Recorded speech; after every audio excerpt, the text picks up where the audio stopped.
পুরুলিয়ার ২ নম্বর ব্লকের বেলমা শ্রী শ্রী রঘুনন্দন হাই স্কুলে ১১ জন আদিবাসী ছাত্রকে ভর্তি না নেওয়ায় স্কুলের প্রধান শিক্ষককে তালাবন্দি করে অভিভাবক সহ আদিবাসী সংগঠনের মানুষেরা রীতিমতো বিক্ষোভ দেখাতে থাকেন, যার কারণে কার্যত তুমুল চাঞ্চল্যের সৃষ্টি হয় স্কুল চত্বর জুড়ে। অভিযোগ, বারংবার ১১ জন আদিবাসী ছাত্রকে ফিরিয়ে দেয় স্কুলের প্রধান শিক্ষক। ভর্তি না নেওয়ার জন্য বিভিন্ন রকম টাল বাহানা দেন প্রধান শিক্ষক, এমনটাই অভিযোগ। পরবর্তীতে ঘটনাস্থলে এসে পৌঁছায় পুরুলিয়া মফস্বল থানার পুলিশ। দীর্ঘক্ষণ প্রধান শিক্ষক ও অভিভাবক সহ সংগঠনের সঙ্গে চলে আলোচনা। প্রায় ১ ঘন্টা পর ভর্তি হওয়ার আশ্বাস পান অভিভাবক সহ সংগঠনের মানুষজনেরা। তবে অভিভাবক ও সংগঠনের দাবি, আজকেই ওই ছাত্রীদেরকে ভর্তি করতে হবে এবং রেজিস্টার খাতায় তাদের নাম নথিভুক্ত করতে হবে, যার জেরেই প্রধান শিক্ষক বাধ্য হয়ে ৯ জন ছাত্রকে এদিন ভর্তি নেন এবং বাকি ২ জনকে আগামী মঙ্গলবার ভর্তি নেবেন বলে আশ্বাস দেন তিনি। আমাদের মেয়েগুলো অ্যাডমিশন হয়নি, ওই জন্য আমরা এসেছিলাম হেড স্যারের কাছে। প্রথমে ওনাকে বললাম যে আপনি তো অনেকবার আমাদেরকে ফিরিয়ে দিলেন, তাহলে ডিআই বারবার এরকম চিঠি দিচ্ছে, আপনি ভর্তিটা নিয়ে নেন।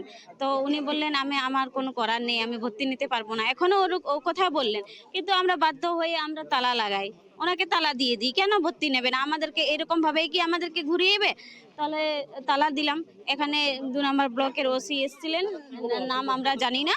তো উনি ভেতরে স্যারের সাথে কথা বললেন প্রথমত। এবারে উনি বেরিয়েছিলেন, উনি বললেন যে ভর্তি হবে।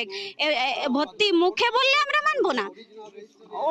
অরিজিনাল রেজিস্টারে আমাদের মেয়েগুলোকে নাম খাতায় উঠুক, তারপরে আমরা এখান থেকে নড়বো। মুখে বললে আমরা মানবো না। যে এর আগে আপনারা কোথায় কোথায় জানিয়েছিলেন বিষয়টা? আমরা প্রথমে ডিআই কে জানিয়েছিলাম, পিও অফিসে জানিয়েছিলাম, বিডিও কে জানিয়েছিলাম, ডিএম কে জানিয়েছিলাম। আমাদের কাছে অলরেডি অনেকগুলো কপি আছে। ছাত্র ভর্তি কাদের পক্ষ থেকে এসেছিল? এগুলি সব যে ছাত্রগুলি ছিল, আমার এখানে কোনো এরা অ্যাপ্লিকেশন করেনি। এরা সরাসরি ডিআই অফিস থেকে যারা অ্যাপ্লিকেশন করেছিল এবং ডিআই সাহেব যে ১১ জনকে পাঠিয়েছিলেন, সে ১১ জনকে পাঠানোর যে লিস্ট, তাতে তিনি উল্লেখ করেছেন যে ৮টি অ্যাক্ট অনুসারে তাদেরকে নিয়ে নেওয়া হোক। তাহলে এই ৮টি অ্যাক্ট ২০০৯ অনুসারে নিতে গেলে দেখা যাচ্ছে যে আমার যে নাইবারিং স্কুলের মধ্যে এগুলি পড়ছে না।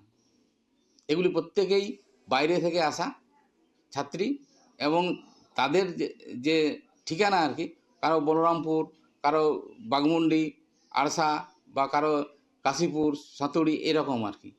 তাই আমি তাদেরকে ভর্তি করতে পারিনি এবং সেই ব্যাপারে আমি ডিআই সাহেবের উত্তরও লিখেছিলাম আর কি।